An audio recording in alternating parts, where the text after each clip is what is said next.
श्री भागवत भगवान की है आरती, पापियों को पाप से है तारती। श्री भागवत भगवान की है आरती, पापियों को पाप से है तारती। ये अमर ग्रंथ ये मुक्ति पंथ ये पंचम वेद निराला, नव ज्योति जगाने वाला। ओ नव ज्योति जगाने वाला है, नव ज्योति जगाने वाला। हरि नाम एगी हरि ध्यान एगी, हरि नाम एगी हरि ध्यान एगी। जग मंगल की आरती, पापियों को पाप से है तारती। श्री भागवत भगवान की है आरती आरती, पापियों को पाप से है तारती।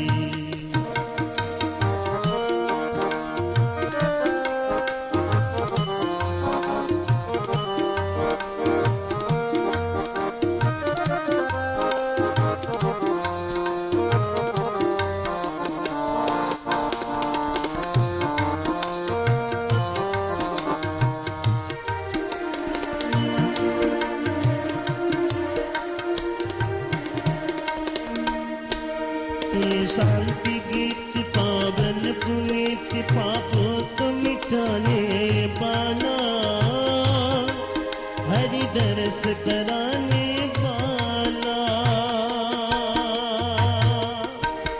ये शांति गीत पावन पुनीत, पापों को मिटाने वाला,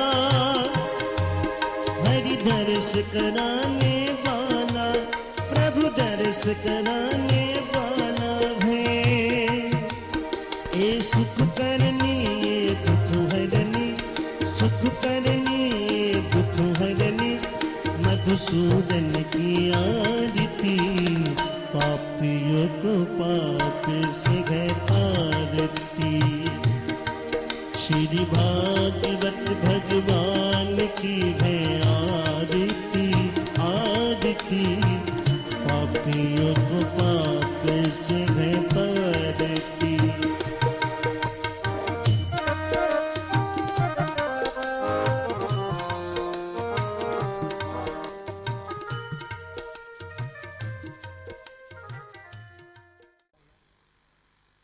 এসো বাবা এসো, আর যেই না বলেছে এসো বাবা এসো, আর ওই বিভুখাল শুধু যেন গোপাল বাবার কোলে উঠতে চায়। নন্দ বাবা তাই অতি সহজে কৃষ্ণের বাহু যুগলে ডানা দিয়ে ধরলেন, আর বাবা দিয়ে এমন এক টান দিলেন, এক টানেতেই মা যশোদার দেয়া বাঁধন মুক্ত হয়ে গেল। মা যশোদার দেয়া বাঁধন যদি মুক্ত হলো, এবার নন্দ মহারাজ বালক গোপালকে নিয়ে সোজা যমুনায় চলে গেলেন। যমুনায় স্নান করলেন, স্নান করিয়ে এনে তিনি গোষ্ঠে গমন করলেন। গোষ্ঠে গিয়ে ধবলি শ্যামলি গাবিয়াদি দহন করলেন, আর ঘন উষ্ণ দুগ্ধ মিশ্রি দিয়ে ফেটে গোপালকে খেতে দিলেন। কারণ নন্দ বাবা দেখে বুঝেছেন এর পেটে অনেকক্ষণ কিছু খাদ্য আদি যায়। গোপালকে তাই ঘন উষ্ণ দুগ্ধ মিষ্টি দিয়ে পেটে খাইয়ে শয়ন কক্ষে গেলেন, বিশ্রাম করলেন। যদি বিশ্রাম করলেন, ততক্ষণে নন্দরানী সম্বিত ফিরে পেয়েছে, অজরে অশ্রু বিসর্জন করছে। ওদিকে রোহিণী মাও উপানন্দের গৃহ থেকে প্রত্যাবর্তন করেছেন। সমস্ত সবকিছু শুনে রোহিণী মা নন্দ মহারাজের শয়নকক্ষে প্রবেশ করলেন। মহারাজ সকাল থেকে যশোদা খায়নি নাইনি, অজরে অশ্রু বিসর্জন করছে। নন্দ মহারাজ কিছুটা বিরক্তির স্বরে বললেন, সে তার নিজের দোষ অন্বেষণ করুক। মহারাজ আপনি একথা বলবেন না, আপনি তো যশোদার হৃদয়টা আপনি বোঝেন। মহারাজ মা যশোদার কোনো দোষ নাই। এই যখন বলা, গোপালকে বলছে, গোপাল মায়ের কাছে যাবি? বলে না বাবা, যাব না। তাহলে খেলবি কার সঙ্গে? কেন বাবা, তোমার সঙ্গে খেলবো। খাবি কি? বাবা ঘন উষ্ণ দুধ খাবো মিষ্টি দিয়ে ফেটে। ও তাহলে মাকে প্রহার করব? তাহলে না, প্রহার করো না। তাহলে তাহলে মা মরে যাক। এই যেই না বলা মা মরে যাক, সঙ্গে সঙ্গে গোপাল ব্যাকুল হয়ে বলতে লাগলো, আমি মা যাব, আমি মা যাব। আর ওদিকে রোহিণী মা বললেন, মহারাজ আমার কাছে দেন না, নিয়ে যাই। গোপাল বড়মার কাছে যাবি? না, বড়মাও ভীষণ দুষ্ট। যখন বাঁচছিল কত করে বড়মাকে ডাকলাম, বড়মা কিছুতেই আসেনি। তাহলে মা মরে। এই যে বলা, না আমি মা যাব। আর সঙ্গে সঙ্গে রোহিণী মা গোপালকে কোলে নিয়ে এক দৌড়ে যশোদার কাছে নিয়ে হাজির করলেন। যশোদা গোপালকে কোলে নিয়ে অজরে অশ্রু বিসর্জন করতে লাগলেন। গোপালের মাথায় যেন অশ্রু দিয়ে অভিষেক করে দিলেন। গোপাল চম্পুতে জীবগোসাই পাদ আস্বাদন করেছেন যে 3 দিন পর্যন্ত যশোদা নন্দ মহারাজের সামনে যেতে পারবে। কেন? লজ্জায়, ভয়ে, অভিমানে যশোদা কিছুতে নন্দ মহারাজের সামনে উপস্থিত হতে পারবে। গোপালের তৃতীয় দিনে তাই মাকে হাত ধরে নিয়ে ওই নন্দ মহারাজের কাছে উপস্থিত করলেন। তবে নন্দ যশোদার পুনর্মিলন ঘটল। জয় নন্দনন্দন ভগবান কি। নন্দনন্দনের দ্বিতীয় লীলা, পরবর্তী লীলা আস্বাদন করেছেন এই গোকুলেতে ফল গ্রহণ লীলা। ফল বিক্রয়িনী, ফল বিক্রি করে ফিরছে ব্রজের পথে পথে। আজ রাজপথ দিয়ে তাই হাঁক পাড়তে পাড়তে চলেছে ফলওয়ালি, বনবাসিনী। ফল নেবে গো ফল। কৃণীভি ফলানিতি শ্রুত্বা সত্ত্বমচ্যুত ফলার্থী ধান্যমাদয় যজৌ সর্ব ফলপ্রদ। হে মহারাজ, একদিন গোপাল খেলছিল মা যশোদার আঙিনার মধ্যে আপন মনে। হঠাৎ রাজপথের দিক দিয়ে একটা আওয়াজ এলো, কৃণীভি ফলানিতি, ওগো ফল নেবে গো ফল। গোপাল কান খাড়া করলো, ফল? ফল আবার কি বস্তু? কৌতূহল জাগলো, আবার ডাক পাড়লো, ফল নেবে গো ফল। গোপাল এদিক ওদিক চকিতে দেখে নিল, কেউ নেই তো? না, নেই।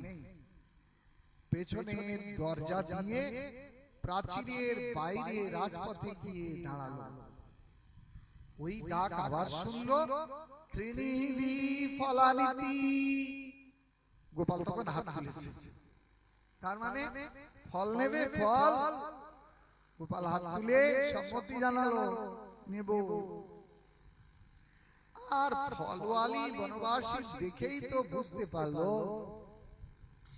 এ তো রাজার ছেলে, তো রাজার ছেলের কাছে যদি ফল বিক্রি করা যায় তাহলে তো অনেক কড়ি আজকে লাভ হবে, অনেক কড়ি মিলবে।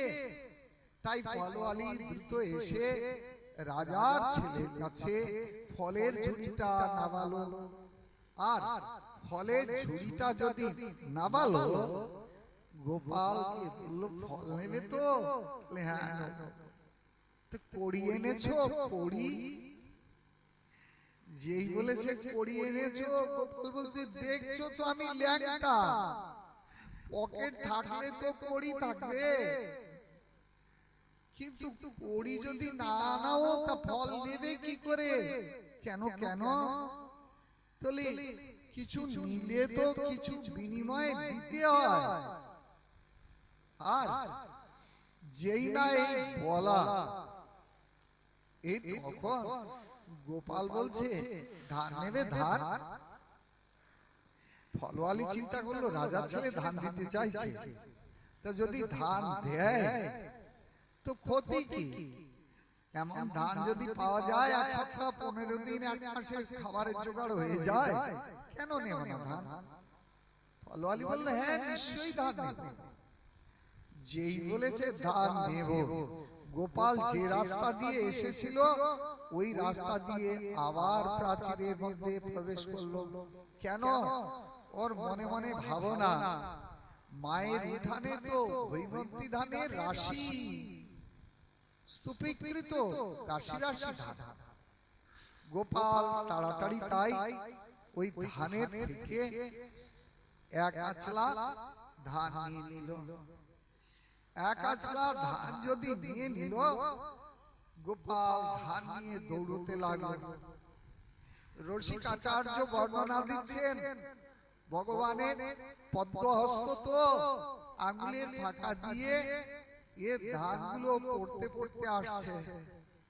এখন ধান তো লক্ষ্মী সম্পত্তি, লক্ষ্মীর দানা যদি এইরকম ভাবে পড়তে থাকে, লক্ষ্মী দেখে কত দুঃখ প্রকাশ করতে লাগলো। হায় রে ভগবান, তুমি যদি একবার ফেলে দাও তাহলে আমার যে ইহকাল পরকাল কোনো কাল নাই। ভগবান তো দাতা শিরোমণি, জগতে সকলকে দিতে দিতে যদি কিছু থাকে সর্বশেষ, সেইটাই শেষ জনের কাছে এসে উপস্থিত হবে। তাই দাতা শিরোমণি নন্দনন্দন হাতে করে যে ধান আনছিল পড়তে পড়তে তা 2-4টে, তাই ফলওয়ালির কাছে ধান নিয়ে উপস্থিত হলো। ফলওয়ালি দেখে বলল এই ধান নিয়ে আমি কি করব? গোপাল বলল কেন? তুমি যে বললে ধান নিয়ে আসলে ফল দেবে, ওই কটা ধান নিয়ে কি করব? গোপাল বলে এই নাও ধান, বলে ঝুড়ির উপরে তো ফেলে দিয়েছে ধান। ধান কটা আজ ফেলে দিয়েছে। ফলওয়ালি বলতে লাগলো এই ধান নিয়ে আমার কোন সিদ্ধি লাভ হবে? আরে এমন ধান দাও যাতে আমি 2 সপ্তাহ খেতে পারি অন্তত, তাহলে ফল দেবে না? এই জন্য মা না আমাকে বাইরের লোকের সঙ্গে দেখা করতে দেয় না। বাইরের লোকেদের সঙ্গে দেখা করলে বাইরের লোকেরা বড্ড আমার কাছে এটা ওটা চায়, কড়ি চায়। কই আমার ব্রজমাইরা তো আসে, আমার জন্য কত উত্তম উত্তম ক্ষীর সর লাড্ডু পুরি নিয়ে আসে, কই তারা তো কখনো আমার কাছে কড়ি চায় না, বিনিময় চায় না। ফলওয়ালি বলতে লাগলো না চাইতে যে তুমি তাদেরকে অনেক বেশি দাও। কি দি? আমি তো তাদের কিচ্ছু দিই না। ফলওয়ালি বলল তুমি তাদের কোলে ওঠো, তাদের গলা জড়িয়ে ধরে মা বলে আদর করে ডাকো, তাদের সঙ্গে কত আনন্দ আল্লাহ তুমি করো। তুমি তো আমাকে সেগুলোই কিছু দাও না, সুতরাং তারা তো না চাইতে অনেক বেশি পেয়ে যায়। তো তুমিও যদি আমার কোলে ওঠো, মা বলে ডাকো, তাহলে পরে আমিও তোমাকে বিনিময়ে সব ফল দিয়ে দেব। গোপালের মুখটা দেখে না ফলওয়ালি খুব মনটা ব্যাকুল হয়ে গেল। কেন? গোপাল যদি ফল না পাবে, ফল দেবে না বলে মুখটা যেন শুকিয়ে কাচুমাচু হয়ে গেছে। সকাল থেকে তো অনেক বিক্রি করেছে, কিছু করিত হয়েছে, নাই বাদ বাকি ফলগুলো গোপালকে দিয়ে যাব, তাতে বা ক্ষতি কোথায়? গোপাল বলল, এতগুলো ফল যদি একবার কোলে উঠে মা বলে ডাকলে পাওয়া যায়, তা ক্ষতিটা কোথায়? চকিতে চারিদিকে দেখে নিল, কেউ নেই তো না, তাহলে চট জলদি তাই বনবাসী এহেন ফলওয়ালির কোলেতে চড়ে বসলো। মা বলে আদর করে গলা জড়িয়ে ধরলো, আর ফলওয়ালি মন প্রাণ যেন কি এক প্রাকৃতিক আনন্দে পরিপূর্ণ হয়ে গেল। ফলওয়ালি গোপালকে তাই ফলগুলো দিয়ে দ্রুত বাড়ির দিকে যাত্রা করলো। কেন? তাড়াতাড়ি ঘরে ফিরতে হবে, রান্না বান্না করে আবার খেয়ে দিয়ে বিশ্রাম করতে হবে, আবার তো ফল সংগ্রহ করতে বেরোতে হবে না? কেন? আগামীকাল তো আবার ব্রজের পথে পথে ফল বিক্রি করে জীবিকা নির্বাহ হয় না। ফলওয়ালি দ্রুত চলেছে। ফলওয়ালি যখন চলছে, হঠাৎ ঝুড়িটা যেন ভীষণ ভারী বলে মনে হচ্ছে। ব্যাপারটা কি? খালি ঝুড়ি এত ভারী লাগে কেন? রাস্তার পথিককে ডেকে বললো, ওগো ঝুড়িটা একটু নামাও না, নামিয়ে দাও না ঝুড়িটা। ফলওয়ালির মাথা থেকে ঝুড়িটা নামিয়ে দিল। ফল ঢাকা কাপড়টা যেই না সরালো, আর দেখেই ফলওয়ালি চক্ষু যেন বিস্ফারিত হয়ে গেল। হায় হায় ভগবান, এমনি করে তুমি আমাকে বঞ্চনা করলে? আমি তো তোমার কাছে এতই সহ্য চাইনি। এই কটা ফলের বিনিময়ে তুমি সোনা দানা ধনরত্নে পরিপূর্ণ করে দিয়েছো আমার এই ফলের ঝুড়ি। বস্তুত ভগবানের কাছে তো আমরা চাই, কি দিয়ে চাই? দুহাত দিয়ে বলি, ভগবান সুখ দাও, শান্তি দাও, ধন দাও, ঐশ্বর্য দাও, বিষয় দাও, বৈভব দাও। কিন্তু আমরা তো জানি না ভগবানের ভান্ডারে কি সম্পত্তি আছে, কোন সম্পত্তি পেলে আমি সত্যি সত্যি সুখী হতে পারবো, এটা তো আমরা জানি না। তাই তো বোকার মতো ভগবানের কাছে আমরা বিষয় প্রার্থনা করি। আর ভগবানও ধর্ম অর্থ কাম মোক্ষ প্রদাতা বিশ্বেশ্বর বিশ্বপিতা ভগবান শ্রীহরি ইহেন কামনা বাসনার দাসত্বকারী মানুষকে তাই দিয়ে দেয়। কিন্তু নিয়ে করব কি, আর কি দিয়ে নেব ভগবানের দেয়া এই সম্পত্তি? ভগবান যদি 10 হাতে দেয়, তো ভাগবতের আচার্য বলছেন, 2 হাতে কটা তুমি নেবে গো? তোমার ভান্ডার তো উপচে পড়বে। কিন্তু নিয়ে করবেটা কি? ভগবানের দেয়া এই সম্পত্তি নিয়ে যদি এর সদ্ব্যবহার আমরা না জানি, তাহলে এই সম্পত্তি তো বিপত্তির কারণ ঘটবে তোমার জীবনে। কেন না? সম্পত্তি নিয়ে তার সদ্ব্যবহার যারা না জানবো, তারা তো ওই সম্পদ অপব্যবহার করব।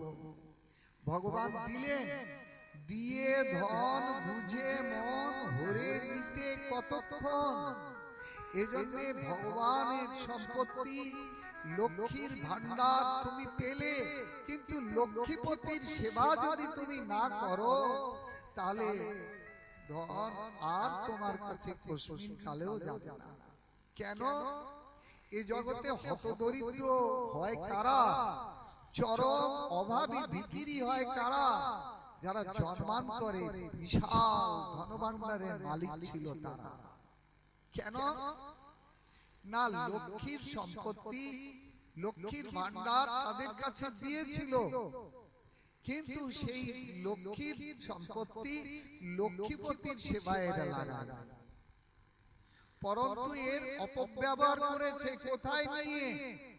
ওই যে অমেধ্যের দোকানে নিয়ে, ঠ্যাঙের দোকানে, বোতলের দোকানে, ওই গঙ্গা ফলের দোকানে, এইগুলো ওই লক্ষ্মীর সম্পত্তি দিয়ে ওইগুলো সংগ্রহ করেছে, লক্ষ্মীপতির সেবায় এতটুকু ব্যয় করে। তাই লক্ষ্মী দেবী এ জন্মে তার প্রতি ভয়ঙ্কর বিমুখ। গত জন্মে তোমার কাছে গিয়েছিলাম, তুমি আমাকে এইভাবে অপব্যবহার করেছো, আর তোমার কাছে যাব না। এই জন্মে শত চেষ্টাতেও আশানুরূপ জীবন ধারণের সামান্য সংগ্রহ তার জীবনে হয় না। এই জন্য ধন নিয়ে করবো কি? যদি লক্ষ্মীর সম্পত্তি লক্ষ্মীপতির সেবাতে না লাগাবো, তাহলে ভগবান যদি 10 হাতে নিয়ে নেয়, তো তোমার এই বিশাল ধনভাণ্ডার নিমেষের মধ্যে তুমি 2 হাতে কটা ঠেকাবে? 10 হাতে যদি ভগবান নিতে থাকে। এই জন্যই সেখানে শুনিয়ে দিয়েছেন, হরতি নিমেষাৎ কালো সর্বম, নিমেষের মধ্যে তোমার সর্বস্ব ভগবান হরণ করে নিয়ে ফুটপাতের বিক্রি করে ছেড়ে দেবে, তুমি জানতেই পারবে না। কিন্তু যারা ভগবানেরই সেবা করে, এরা কারা? যারা ন্যূনতম জীবন ধারণের বিষয় পেয়েও যারা ভগবানের সেবা করবার জন্য তৎপর হয়, সম্পত্তি নাই অথচ ভগবানের সেবার জন্য দুহাত খুলে দেয়। কারা এরা? বলে ভগবান এদের থেকে গ্রহণ করেন। এরা চিরকাল বহু শত সহস্র জন্ম ধরে ভগবানের সেবা করে আসছে, তাদের হাতেই ভগবানের সেবা হয়। ভগবানের নাম গুণ কীর্তন কে করবে? না ইতিপূর্বে শত সহস্র জন্ম ধরে যারা ভগবানের নাম গুণ কীর্তন শ্রবণ কীর্তন করে আসছে, তাদের জিহ্বাতে ভগবানের নাম কীর্তিত হবে। এ ভগবান ভাগবতে বর্ণনা দিয়ে দিয়েছে। যেন জন্মশতই পূর্বং বাসুদেব সমর্চিত, তন্মুখে হরিনামানি সদা তিষ্ঠন্তি ভারত।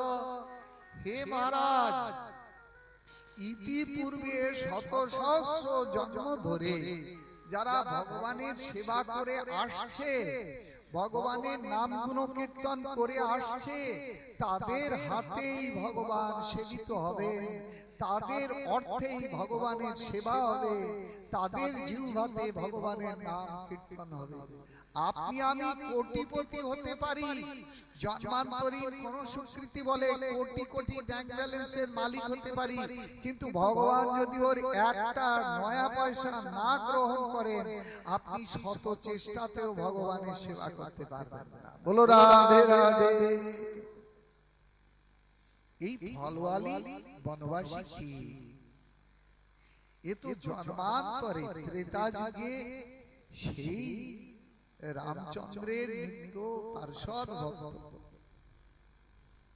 সুতরাং এ তো আর কেউ না, এ তো সেই শবরী মাইয়া, যে শবরী মা গুরুদেবের আশীর্বাদে গুরুদেব শুনিয়ে গিয়েছিলেন, শবরী আমার তো দেখা হলো না, তো প্রভু ভগবান শ্রী জগতে ত্রেতা যুগে অবতীর্ণ হবে, তোমার আশ্রমে নিশ্চয়ই প্রভু ভগবান চরণ ধুলি দেবে। সেই শবরী তো ভগবানের নিত্য সেবিকা, ফল রেখেছিলেন ভগবানের জন্য, অন্ধ হয়ে গিয়েছিল শবরী।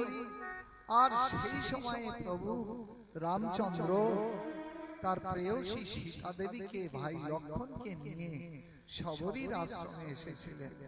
আর শবরী মা প্রভু রামচন্দ্রকে পেয়ে নয়ন জলেতে তার চরণ অভিষেক করে দিয়ে বহুদিনের সঞ্চিত সেই সমস্ত সুস্বাদু সুমিষ্ট ফল সকল তাই তো প্রভু রামচন্দ্রের সেবা করেছিলেন।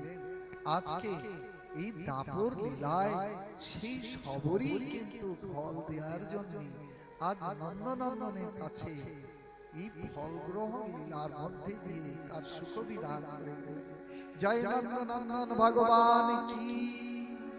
मैंने मेहंदी रचाई रे कृष्ण नाम की, मैंने मेहंदी लगाई रे कृष्ण नाम की।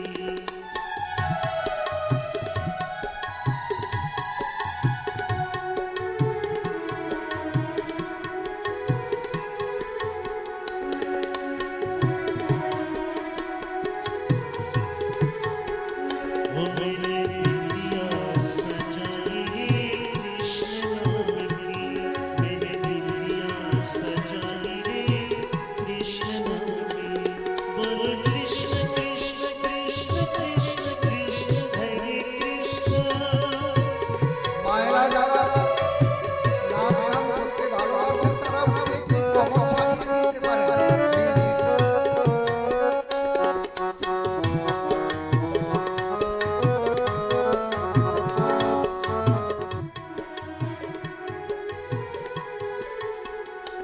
मेरी चूड़ियों पे कृष्ण, मेरी चूड़ी में कृष्ण,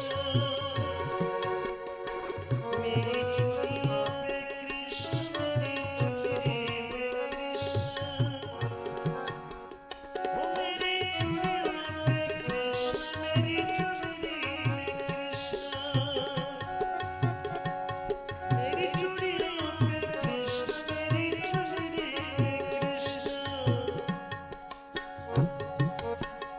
मैंने नथनी सजाई रे कृष्ण नाम की, मैंने नथनी सजाई रे कृष्ण नाम की। बोलो हरे कृष्ण कृष्ण कृष्ण हरे हरे, हरे राम राम राम हरे हरे, हरे कृष्ण कृष्ण कृष्ण हरे हरे, हरे राम राम राम हरे हरे। मेहंदी लगाई रे कृष्ण नाम की।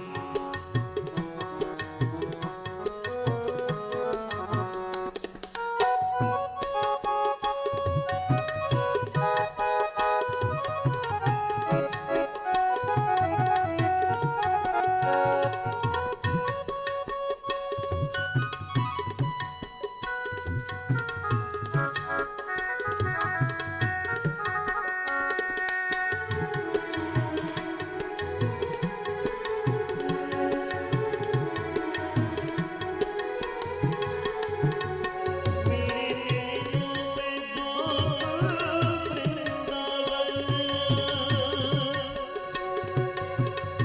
वृंदावन के वृक्ष को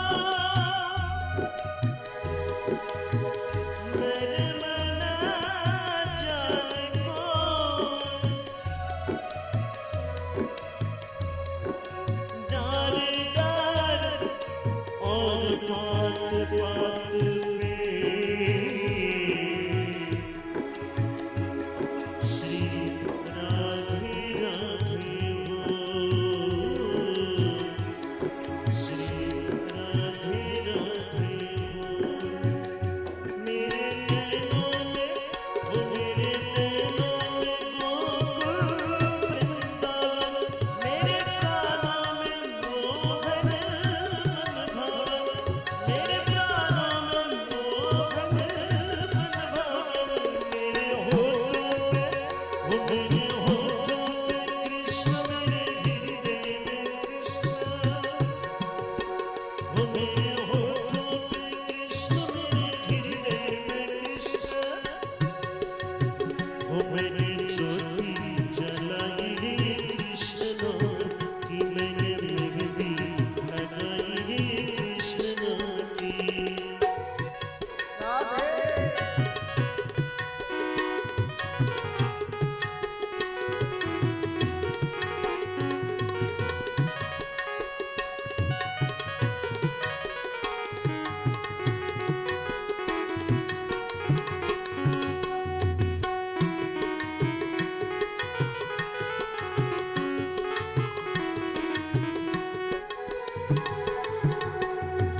छाए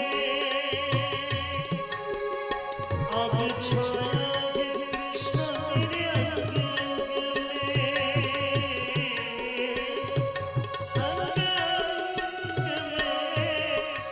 अंग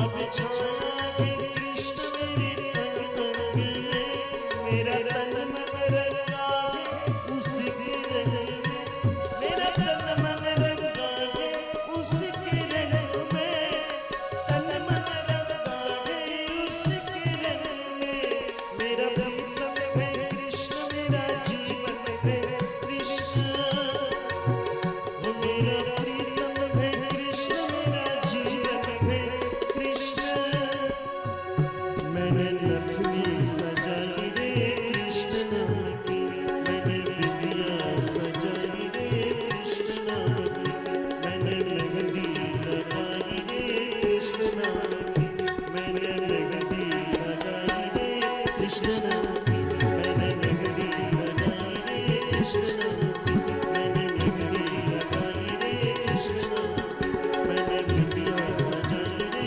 कृष्ण नाम की मैंने मेहंदी लगाई रे कृष्ण नाम की बोले नंदनंदन भगवान की। আসুন গোকুলের কুলবৃদ্ধ গোপ গোপীগণ আজকে সবাই একত্রিত হয়েছে কেন? তারা একটা দুশ্চিন্তার মধ্যে জীবন কাটাচ্ছে। কি দুশ্চিন্তার মধ্যে? না, দুশ্চিন্তা হলো এই যে এই গোকুলে কংস প্রেরিত অসুরগণ যেভাবে উৎপাত সৃষ্টি করছে, এই জায়গাটা আমাদের লালার পক্ষে আর নিরাপদ নয়। বারবার তাই এখানে অসুর এসে বারবার লালার উপর নানা রকম আক্রমণ সাজাচ্ছে। এই জন্য এই জায়গাটা আমাদের কাছে আর নিরাপদ নয়। আমরা এখান থেকে চলে যাব। কোথায় যাব? এই যমুনা পারে খুব সুন্দর একটি বন আছে যার নাম বৃহৎ বন। এই বৃহৎ বনেতে যদি আমরা যাব, সেইখানে আছে অপূর্ব সমস্ত তৃণভূমি, আছে অপূর্ব সমস্ত যমুনা পুলিনে বৃক্ষ শ্রেণী, আর কি আছে? আছে গোবর্ধন পর্বত। আর গোবর্ধন পর্বতে গুহাকন্দরে অনন্ত রহস্যময়, সেখানে বৈচিত্র্যময় সৌন্দর্য মাধুর্য। সুতরাং আমাদের গোধন সকল সেখানে গিয়ে প্রচুর ঘাস লতাপাতা ভক্ষণের মধ্যে দিয়ে প্রচুর দুগ্ধ দান করবে। আমরা সেই বৃহৎ বনে যাব। এই যদি গোপগণের সভাতে এই সংকল্প করল আজকে, তাই সমস্ত কুলবৃদ্ধ গোপগণ এক বাক্যে এই সকলে সম্মতি প্রদান করলো। হ্যাঁ, তাহলে আমাদের দেরি করে আর কাজ নেই। পরদিনই তাই গোপগণ সবাই দল বেঁধে শকটে শকটে সমস্ত গৃহ সম্পত্তি পশু সব পূর্ণ করে নিয়ে তাই যমুনা পারে বৃহৎ বনের পথে যাত্রা করল। বৃন্দাবনে প্রবেশ করেই না অপূর্ব সমস্ত নৈসর্গিক শোভা দর্শন করে পক্ষীকুলের কলরব শুনে কৃষ্ণ নানান রকম প্রশ্ন করতে লাগলো। মায়ের কোলে বসে বসে দুই ভাই দুই মায়ের কোলে বসে এই বৃন্দাবনের অপূর্ব শোভা দর্শন করছে। মা ওটা কি? মা এটা কি? এত বড় কি পাখি মা এটা? মা বলতে লাগলো, এটা বাবা উট পাখি। মা ওই যে বড় বড় শিং, এরা কারা মা? এরা বাবা চমড়ি গাই, এরা বনে বনে বাস করে। মায়ের কাছে এই রকম বৈচিত্র্যময় প্রশ্ন করতে করতে কৃষ্ণ বলরাম বৃন্দাবনে এসে উপস্থিত হল। বৃন্দাবনের এই যে শ্যামলিমার সমারোহ মহামুনি সুখদেব গোস্বামী বর্ণনা দিচ্ছেন। বনং বৃন্দাবনং নাম পশুভ্যাম নবকাননম গোপ গোপী গবাং সেবং পূর্ণাদ্রি তৃণবৃন্দম বৃন্দাবনং গোবর্ধনং যমুনা পুলিনানি চ ভিক্ষার্ষিদুত্তমা প্রীতি রাম মাধবৈর্নিপ। হে মহারাজ, বৃন্দাবনের এই অপূর্ব শ্যামলিমার সমারোহ, নৈসর্গিক শোভায় পরিমণ্ডিত বৃক্ষরাজিতে ফুলের রাশি, ভ্রমরের গুঞ্জন, কোকিলের কলকাকলি, ময়ূরের কেকারবে মুখরিত এই বৃন্দাবনের অপূর্ব শোভা। আর কি দেখলেন না, যমুনা তটে স্বর্ণময় বালুকা রাশি। আর কি দেখছেন কৃষ্ণ বলরাম? দেখছেন গোবর্ধন পর্বতের অনন্ত রহস্যে পরিপূর্ণ গুহা দর্শক। এই সমস্ত বৃন্দাবনে সভ্যতা ভব্যতা শ্যামলিমার সমারোহ দর্শন করে কৃষ্ণ বলরামের হৃদয় আনন্দে পরিপূর্ণ হয়ে গেল। আনন্দে পরিপূর্ণ হয়ে গেল কেন না, আহা এত সুন্দর এই বৃন্দাবন ধাম। যমুনা পুলিনে বৃন্দাবনের ধুলায় তাই দুই ভাই গড়াগড়ি দিতে লাগলো, ইতস্তত দৌড়াদৌড়ি করতে লাগলো। আর আনন্দে আত্মহারা হয়ে এসে তাই মা যশোদার গলা জড়িয়ে ধরে গোপাল বলতে লাগলো, মা মা আমি গরু চড়াবো। যেই না শুনেছে মা গরু চড়াবো, মা তো মুখটা ভার করে শুনিয়ে দিয়েছে, 4 বছরের ছোঁড়া, তোকে চড়াতে 4 জন মানুষ লাগে, আর তুই কি গরু চড়াবি রে? হ্যাঁ, কি মা তুমি আমাকে গরু চড়াতে দেবে না? শুনে তো গোপালের মন খারাপ হয়ে গেছে, মুখ ভার করে বৃন্দাবনের ধুলায় বসে উঠেছে গোপাল। মা আমাকে গরু চড়াতে দেবে না। যেই না মুখ ভার করে বসে পড়েছে, মা যশোদা তো বুঝতে পেরেছে যে ব্যাপারটা কি ঘটলো গোপাল। মা পেছন দিক দিয়ে গিয়ে গোপালের গায়ে মাথায় হাত বোলাতে লাগলো, বাবা তুই গোয়ালের বেটা, গরু তো আজ না হয় কাল তোকে চড়াতেই হবে, তা বাবা একটু বড় হ কমসে কম, তারপরে গরু চড়াবি। আর যদি এখনই একান্ত গরু চড়াবার ইচ্ছা, তাহলে এই ছোট ছোট 1 বছরের বাছুরগুলো আছে, এইগুলো নিয়ে যা। এই বাড়ির আশপাশে খবরদার দুর্বনে যাবি না, এই বাড়ির আশপাশে না এই বাছুরগুলো চড়া। শুনে গোপালের মনে কিছুটা প্রসন্নতা এলো। কেন, কমসে কম বনে যাওয়ার আদেশ তো মিলেছে, ছোট বাছুর চড়াবো, ঠিক আছে, তাই অন্তত সুযোগ পাইতো গরু চড়াবার। গোপাল তাই প্রসন্ন চিত্তে প্রত্যেক দিন সকাল হলেই মা যশোদা নয়ন জলে গোপালকে সুন্দর করে এই গোচারণের বেশে সাজিয়ে দেয়। শাখাগণ তার উপরে নানান রকম কারুকার্য দিয়ে বনপুষ্পের মালা গেঁথে গোপালকে পরিয়ে তাই সদল বলে এহেন এই গোপালকে সামনে নিয়ে বনের পথে যাত্রা করে। আর মায়ের নির্দেশ মতো তাই নিকটবর্তী বনভূমিতে এই বাছুরগুলোকে চারণ করিয়ে নানান রকম খেলাধুলায় সখাগণ সঙ্গে তা তন্ময় থাকে। মহামুনি সুখদেব গোস্বামী সখাগণের সঙ্গে গোপালের যেই বাল লীলারসের আস্বাদন করেছেন, গোপাল এমনি করে প্রতিদিন যায়।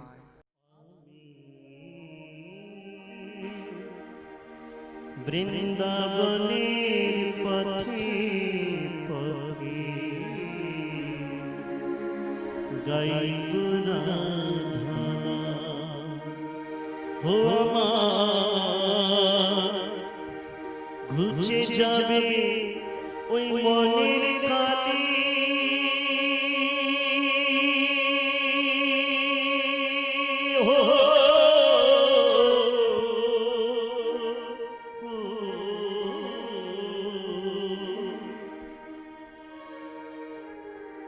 আমার ঘুচে যাবে ওই মনের কালি, পূরণ হবে মনস্কাম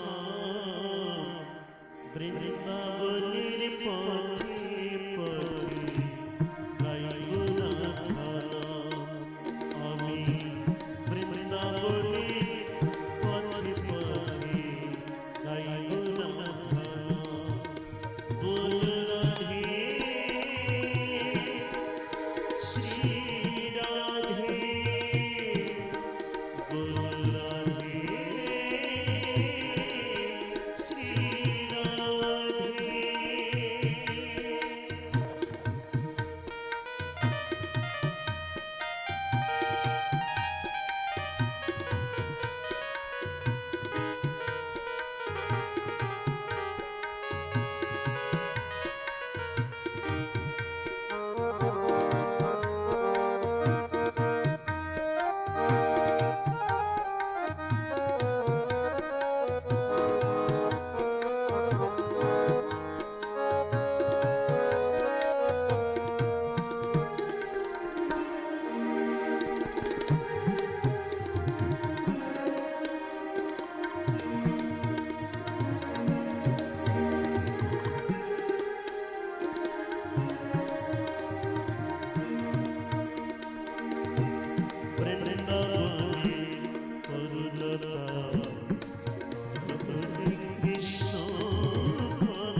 কৃষ্ণ প্রেমে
राधे राधे राधे राधे राधे जय श्री राधे राधे राधे राधे राधे